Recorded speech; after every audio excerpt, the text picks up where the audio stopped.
Il est temps d'engager une réflexion nationale sur une réforme constitutionnelle. Le président de la RDC l'a fait savoir ce mercredi devant les deux chambres du Parlement réunies en congrès. Vous le l'écouterez dans cette édition. Une question également à la une d'ici soir. Avec cette affaire de viol d'une détenue dans un Soussiat, les auteurs de ces crimes officiels de la police sont arrêtés et jugés en procédure de flagrant. Détail donc le développement, l'humanité célèbre ce mercredi 12 décembre la journée internationale de la couverture universelle en RDC. Cette journée coïncide avec l'an 1 de la gratuité de la maternité et de soins de santé de nouveau-nés. Madame, messieurs, voilà tout pour le titre. Débutons cette édition par la parole du chef devant les deux chambres du Parlement réunis en congrès. Le président de la RDC a passé en revue tout le progrès réalisé. Ce restant, Félix Tshisekedi, a dans son discours sur l'état de la nation fait savoir qu'il est temps d'engager une réflexion nationale sur une réforme constitutionnelle. Cette édition débute par ces reportages de Gulin, Kabalundi, Champion Dangui et Bienvenue Kabamba. Le premier grand oral de son second quinquennat, les attentes étaient grandes et nombreuses. Et l'affluence auprès du peuple ce mercredi 11 décembre 2024 l'atteste bien. Une mobilisation pour un rendez-vous annuel et constitutionnel devant députés et sénateurs réunis en congrès. Ce grand événement, à l'instar de celui de l'investiture en janvier dernier, a également mobiliser hommes et femmes de médias pour une visibilité grandeur nature à l'image de cette belle vue aérienne proposée lors du direct Radio-Télévision nationale congolaise. À l'arrivée de l'escorte présidentielle dans l'hémicycle, le président de la République a eu droit aux honneurs militaires avant son accueil par les bureaux des deux chambres du Parlement. Très ovationné lors de son entrée dans la salle de congrès, le chef de l'État vient faire une sorte de bilan de ses actions en 2024.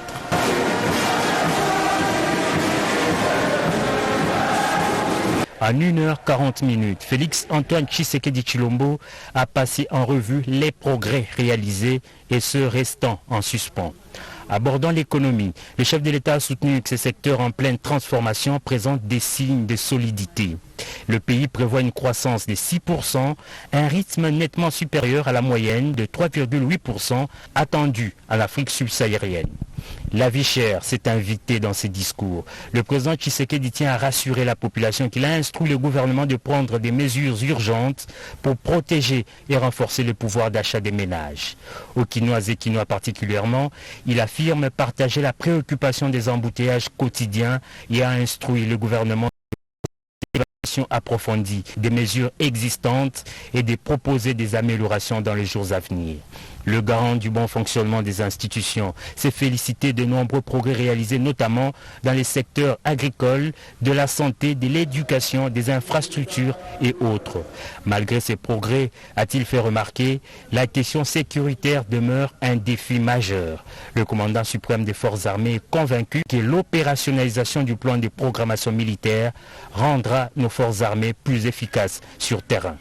L'opérationnalisation du plan de programmation militaire lancé l'an dernier et poursuivi cette année rendra nos forces armées plus efficaces sur le terrain.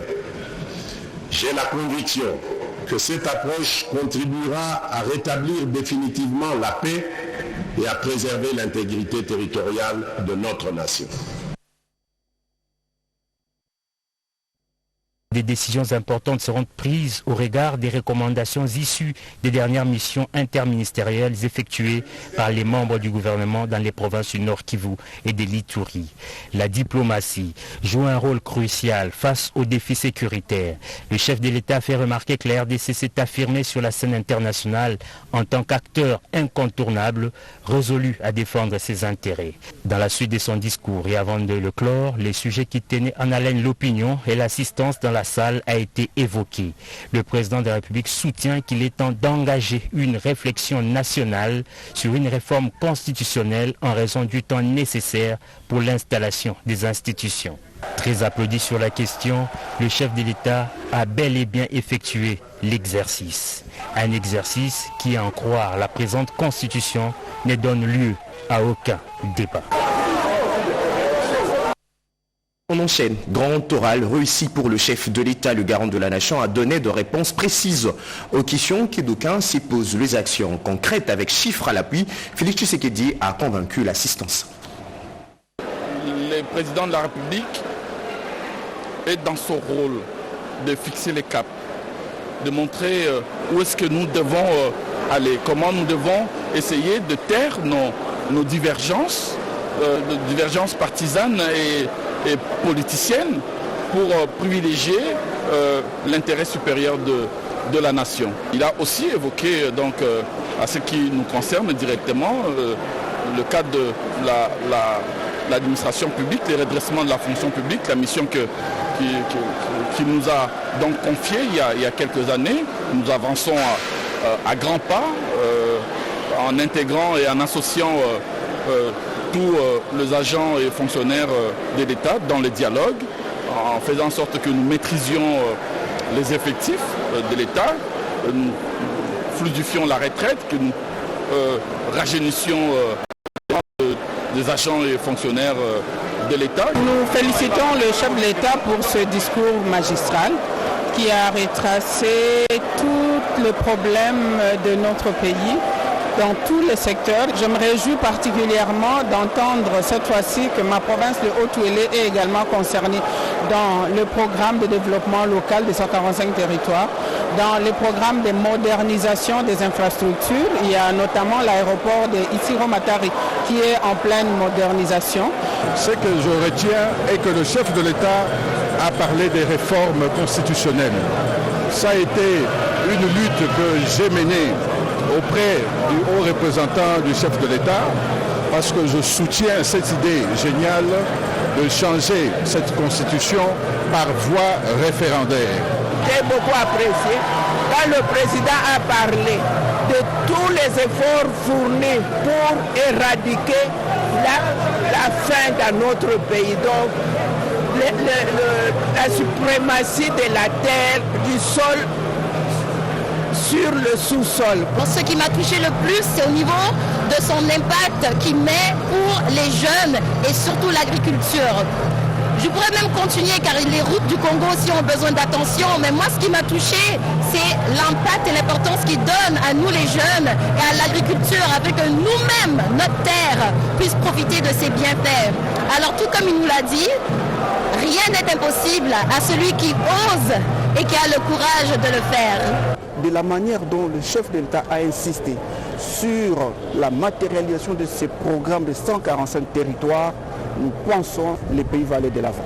Contrairement à ce que nous avions réservé comme quotité en termes de budget pour l'agriculture, qui était passé de 6,67% à 8,5%, là le chef de l'État vient d'annoncer que le crédit alloué à ce secteur passe désormais à 11%, au-delà de tout ce qui avait été décidé au niveau de la conférence des chefs de l'État de l'Union africaine. Il s'agit du chef, il a instruit le gouvernement à ce sujet. Et nous devons voir que des mesures idoines seront prises pour l'ensemble de la population du bassin de l'Uélé principalement, le bas et le nord-Ubangi également, qui venaient d'être touchés par ce phénomène de l'eau. Nous ne pouvons que lancer un message de paix, un message d'espoir. Maintenant que le chef prend la situation à bras le corps, dans un avenir très proche, des dispositions idoines seront prises. Allez, on change carrément de chapitre. La séance plénière du mardi 10 décembre au Sénat s'est penchée sur l'audition de réponse du vice-premier ministre en charge du plan et son collègue de la recherche scientifique avec nos questions orales et débats qui leur avaient été adressés par le sénateur Janine Kalenga et Julien Piana. Après les réponses de deux membres du gouvernement sur les questions leur adressées par les sénateurs Célestin Vunabandi et Michel Linguepo, le président du Sénat Jean-Michel Samal Kondé a invité la commission des suivis et évaluations à veiller sur l'application des recommandations formulées par les initiateurs. Intervenant en premier, le ministre de la Recherche scientifique Gilbert Kabanda a éclairé la lanterne des sénateurs sur principalement les fonctionnements de l'Institut géographique du Congo qui nécessitent des actions concrètes visant la redynamisation des différents centres de recherche. Pour sa part, le vice-premier ministre, ministre du plan Guilé Nyembo, s'est étendu principalement sur la problématique du recensement scientifique de la population afin de doter le pays des données statistiques fiables sur la démographie. Le VPM du plan a terminé son intervention en demandant au Parlement autorité budgétaire d'allouer les financements à la réalisation du plan national stratégique de développement. Réagissant après les réponses de 2 membres du gouvernement, l'honorable Michel Linguepo a recommandé à la commission ECOFIN de répondre favorablement à la demande du ministre de la Recherche scientifique et innovation technologique, tel que repris dans ses propos. De son côté, l'honorable Vunabandi est revenu sur l'essentiel de sa démarche. Le speaker de la Chambre haute du Parlement, Jean-Michel Samalukonde, a relevé la pertinence de la recommandation concernant l'appui budgétaire et l'accompagnement législatif à apporter à ces 2 secteurs vitaux. Il a promis le soutien du Sénat pour des projections à court, moyen et long terme et l'innovation combien importante pour le développement intégral du pays. Lutte contre la vie chère à Kinshasa. La chef du gouvernement a échangé avec une délégation de l'association congolaise de partenaire du gouvernement sur la réussite de la baisse du prix du carburant à la pompe au menu de questions liées à la 2e phase du financement du manque à gagner dans les secteurs pétroliers. 2 images de Pompomba dans un film de Joe Patrick Koukou commenté par Chimandondo. Depuis octobre dernier, la réduction du prix des produits pétroliers en RDC est maintenue. Une mesure de lutte contre la vie chère accordée par le gouvernement aux ménages. Près de 3 mois après, la première ministre Judith Suminwa Tuluka a été rassurée auprès de banques qui accompagnent cette mesure que tout fonctionne correctement. C'est une très belle opportunité pour nous, en tant que banque commerciale, de démontrer notre capacité à accompagner le gouvernement et à travailler ensemble. En tant que nous sommes compétitrices, mais nous sommes aussi dans un système de collaboration. Nous pouvons nous mettre ensemble, mettre nos forces ensemble, nos ressources ensemble et pouvoir accompagner le gouvernement dans certains projets. Equity BCDC, Standard Bank RDC, Festo Bank RDC et EcoBank. 4 banques membres de l'association congolaise de banques qui assurent le paiement de manque à gagner aux pétroliers ont aussi évoqué de préoccupations liées au projet de loi de finances 2025. Et nous avons également saisi cette opportunité que la Première ministre nous a accordée de présenter quelques doléances que le secteur bancaire rencontre en ce moment, notamment par rapport à la loi des finances 2025, qui apporte quelques changements qui pèsent sur la fiscalité des banques commerciales en RDC. Nous avons parlé également de certains autres problèmes qui sont propres au secteur bancaire. Et la Première ministre nous a accordé toute son attention et nous a promis de pouvoir nous aider à trouver des solutions idoines aux problèmes qui touchent le secteur bancaire. Le gouvernement tient à l'amélioration du pouvoir d'achat du peuple et à garantir l'accès aux services sociaux de base tels que prévus dans son programme d'action. Vous l'avez certainement suivi dans les réseaux sociaux, une détenue violée dans un souci un fait qui a suscité l'indignation de toute une communauté puisque l'État congolais lutte contre le viol. Les auteurs de ces crimes officiers de la arrêtés et jugés.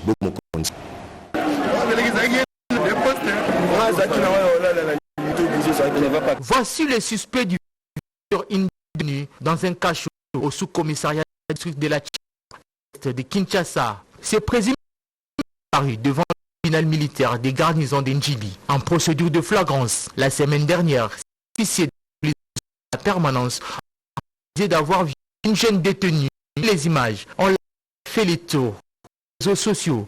L'ordre de vice-premier ministre de la sécurité, la 3e classe des Tango et son complice du même grade, Kenza Jordan, par la militaire en flagrant au cours d'une organisation du commissariat de la police de la Tchango.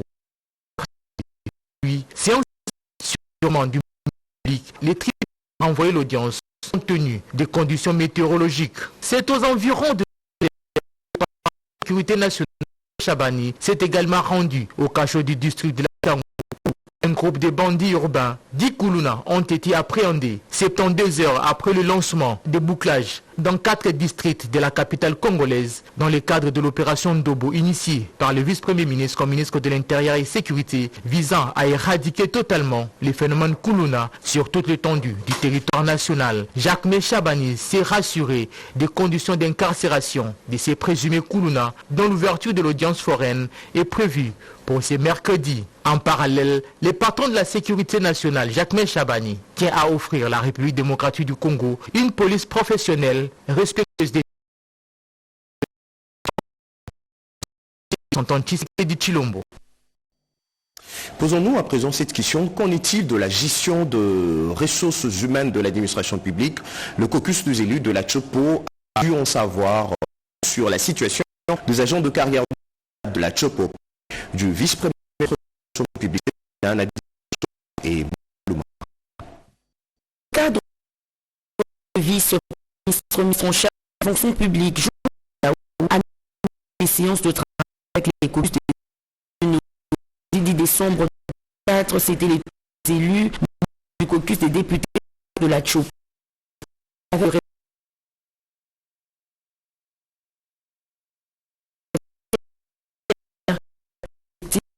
Salariale, à la retraite digne, la mécanisation, la titularisation, mise en place des nouveaux cadres et des structures organiques, le rajeunissement qualitatif et compétitif, la mise en place d'une nouvelle politique salariale. À leur tour, les élus de la Chopo ont exposé au vice-premier ministre Jean-Pierre Liaou les problèmes spécifiques des fonctionnaires de leur circonscription électorale. Et séance tenante, les réponses idoines ont été données à la grande satisfaction des élus membres du caucus de la Chopo. Nous sortons des échanges que nous avons eus avec le vice-premier ministre. Il s'agit de problèmes de mécanisation, des problèmes de désactivation malencontreuse de certains fonctionnaires de l'État, des problèmes de la paix, le salaire, des problèmes d'admission à la retraite. Et toutes ces questions, nous avons eu de bonnes réponses.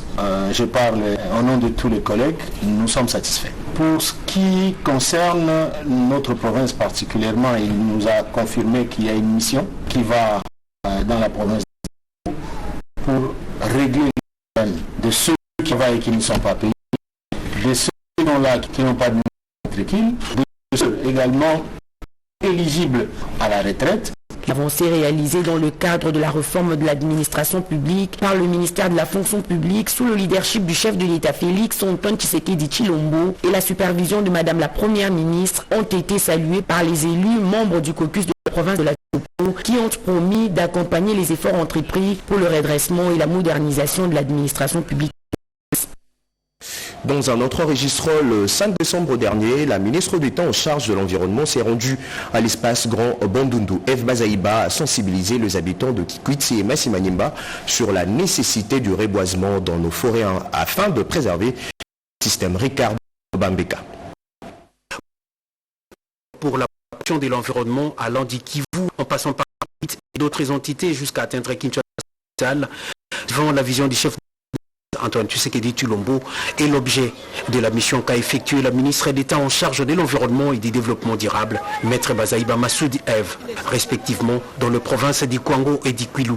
À l'étape de Kikwit, la patronne de l'environnement a été reçue par la maire adjointe. Après un bref entretien, la ministre d'État a lancé la semaine de l'arbre autour des acteurs clés du développement de ces projets du gouvernement qui tient à reboiser 8 millions d'hectares de forêt à l'initiative du président de la République. Nous devons faire un effort face aux dangers du climat. C'est vrai que nous avons un grand couvert forestier, mais ce sont des ressources qui peuvent aussi être épuisables. Nous devons diminuer la pression sur la forêt primaire en replantant.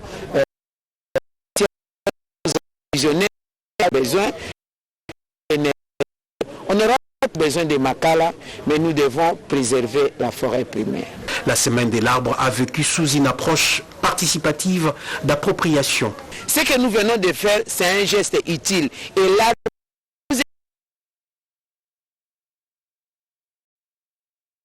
foutier, arbre d'ombrage. Accompagnée du DG du Fonds forestier national, la ministre d'État a échangé avec les autorités locales auxquelles elle a demandé de soutenir cette initiative qui consiste à reverdir et nos campagnes, en commençant par les points focaux de l'environnement pour la province d'Iquilou, la ville d'Iquiquit et le territoire de Massimanimba sont concernés.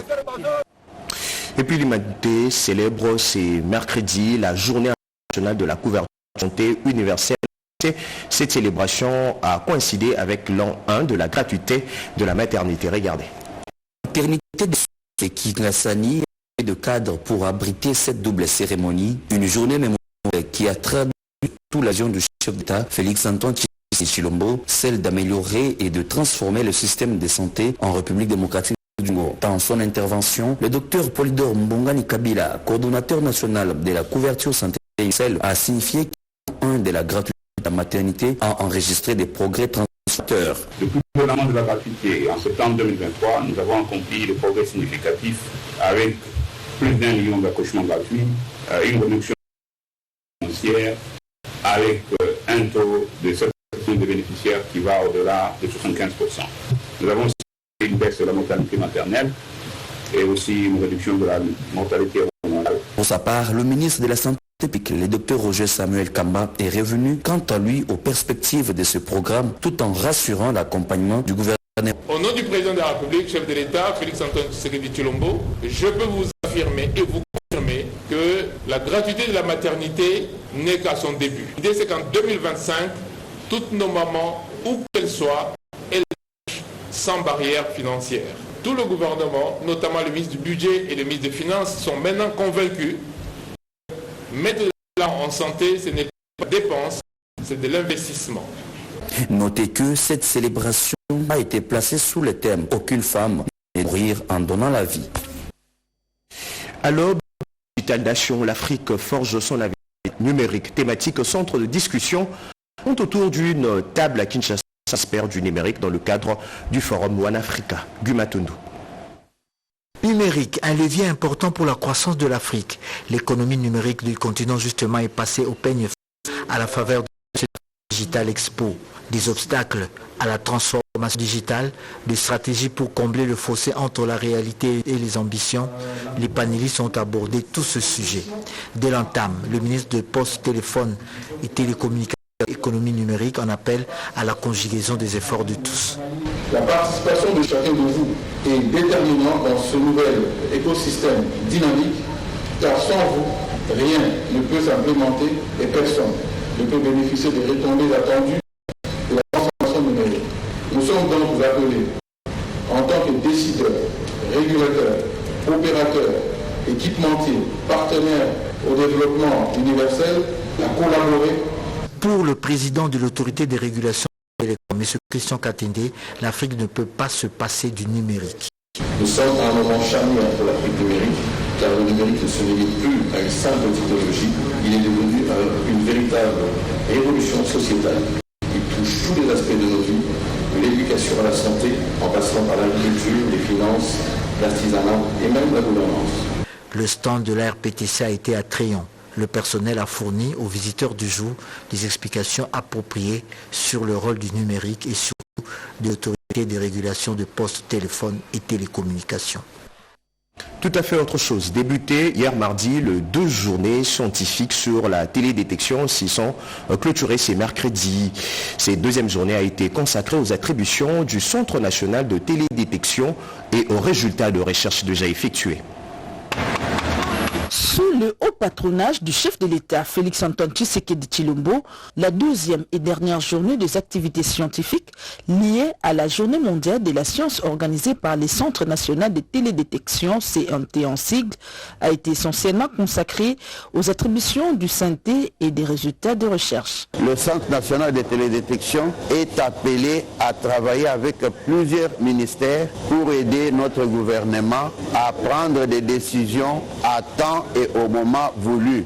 Et ces décisions vont aider la population congolaise à pouvoir se développer, à pouvoir vivre dans la quiétude et vivre dans la paix sur leur sol. La professeure Patience Ngeli Koto, enseignante des universités, a parlé de la quintessence de la télédétection pour la surveillance des tourbières de la RDC. Nous avons montré que notre pays est aujourd'hui connu comme étant pays solution grâce à ces forêts et grâce à ces tourbières. Mais nous ne connaissons pas très bien ces tourbières et la télédétection nous aide à bien connaître. Nous savons que les tourbières, ce sont des zones humides et qu'il y a plusieurs types de zones humides.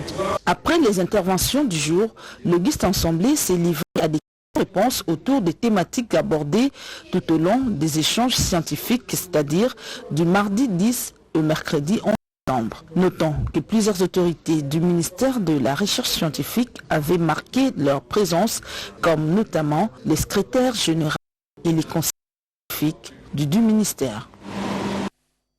En province, RDC Gold Training SA a présenté son premier lingot d'or. Son directeur général l'a présenté officiellement aux autorités provinciales à Kalemi. Une nouvelle ère s'ouvre pour l'ordre du Tanganyika. De 2 semaines après l'ouverture de sa nouvelle succursale, DRC Gold Trending SA, anciennement Primera Gold DRC, SA a réalisé un exploit historique. L'exportation de son premier lingot d'or totalise 100 kg. À cette occasion, Joseph Kazibaziba, directeur général de l'entreprise publique, a fait le déplacement pour Kalemi pour présider une cérémonie officielle en présence du gouverneur de province. Je salue l'engagement de M. Joseph Kazibaziba, directeur général de cette entreprise, dont le travail va contribuer non seulement à accroître le recette dans le secteur minier, mais aussi à améliorer les conditions de vie de notre population autour des zones minières. Ambitieux, le directeur général vise à ramener les circuits officiels près de 150 tonnes d'or, 12 milliards de dollars américains dans les 5 prochaines années. Ça fait beaucoup de décennies que cette province n'a pas pu exporter plus de 5 kg, ce qui est inacceptable au regard des potentialités que vous pouvez constater dans la province. Et aujourd'hui, dans l'intervalle de moins de 20 jours, nous venons d'exporter tout aux alentours de 100 kg d'or. Pour nous, c'est pas suffisant, mais c'est déjà un grand pas. Cette initiative pourrait impacter près d'1 million de Congolais engagés dans la chaîne d'approvisionnement. Après Bukavu et Kalemi, DRC Gold Trending envisage d'ouvrir d'autres circuits à Buta, Kindu et Odela. Écho de parti et formation politique. Si l'ASBEL, le citoyen, a déjà récolté 118 000 signatures pour le changement de la Constitution, le regroupement politique Action de l'Alliance pour la Convention dit oui au changement de la Constitution. Alain Bikaï. Conduite par Élisée Moujinga, la délégation du bureau politique du regroupement politique de l'Action des Alliances pour Convention AAC Barcé est venue auprès du coordonnateur de la majorité présidentielle, Augustin Kabouya, pour avoir les orientations sur les enjeux politiques de l'heure. Après cet échange avec le secrétaire général faisant office du président intérimaire de l'Église, la CC Barcé s'engage sur les fronts du changement constitutionnel. Nous nous confirmons que le regroupement AA Barcé est pour la vision du chef de l'État pour le changement de la Constitution. Nous allons s'y mettre pour sensibiliser nos populations. À son tour, l'ASBEL, les citoyens conduits par Jean Ioka, est venu faire part au député national et membre du présidium de l'Union sacrée, Augustin Kabouya, de ces réflexions menées avec la population depuis le mois de février de l'année passée, qui ont conduit à une pétition qui a déjà récolté plus de 100 000 signatures pour les changements de la Constitution. Nous avions au terme de ces réflexions-là, que nous avons menées à partir du mois de février de l'année dernière jusqu'au mois de septembre donc, et nous sommes parvenus à la conclusion que ce texte constitutionnel, nonobstant ses atouts, comporte des faiblesses substantielles. Faiblesses substantielles pour avoir été vidé du fait de certaines jurisprudences malencontreuses de son contenu, mais également qui se trouvent être inadaptées par rapport aux réalités socio-politiques et économiques du pays. L'aspect les citoyens est prête pour apporter sa pierre à l'édifice. Toujours en politique, Lomo Mbedi adhère au Congrès national africain pour le réveil du Congo. Marthe Maga. Le Congrès national africain pour le réveil du Congo, CNAR consigle, mouvement cher à Pascal Mongolo Konda, élu national de la ville d'Inongo, dont le Maïndombe peut envisager un avenir radieux.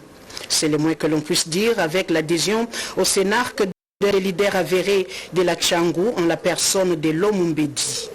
Convaincu par les initiatives entrepreneuriales de l'honorable Pascal Mongo, dont les actions dont l'agro-pastoral répondent à l'appel et à la vision du chef de l'État, Félix Antoine Tshisekedi Tshilombo, pour lutter contre l'insécurité alimentaire, une menace réelle pour près de la moitié de la population congolaise. Autre temps, autre mœurs.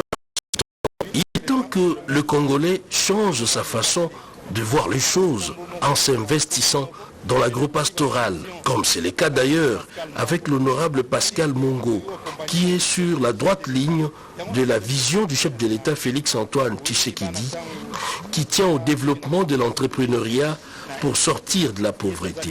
Alors, pour Pascal Mongo. Leader de la Tchangou Lomumbedi invite les fils et fils de cette partie de la capitale à se joindre à lui pour accompagner Pascal Mongo dans ses entreprises qui sont d'un intérêt supérieur pour la nation, car dès Kinshasa, Nongo, il n'y a qu'un pas, a-t-il souligné. Et puis ce titre avant de nous quitter, Jean-Marie Ntumba, le président du Conseil provincial de l'Ordre national des experts comptables. Yolande Voka.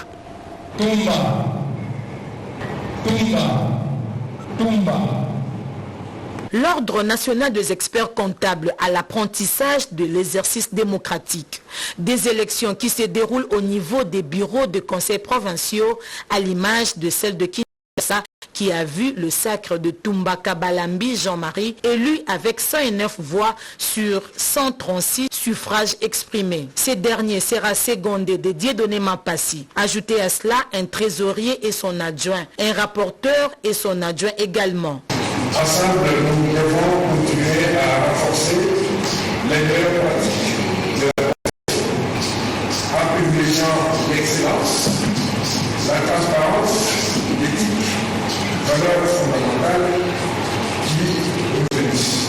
C'est l'établissement ouvert aux idées nouvelles, qu'elles viennent de ceux qui nous ont élus ou de ceux qui ne nous ont pas élus, en valorisant la richesse de nos diversités, que nous réussirons à bâtir un avenir solide et durable pour notre profession. Soyez assurés que je mettrai toute mon énergie, ma détermination et ma passion au service de cette mission.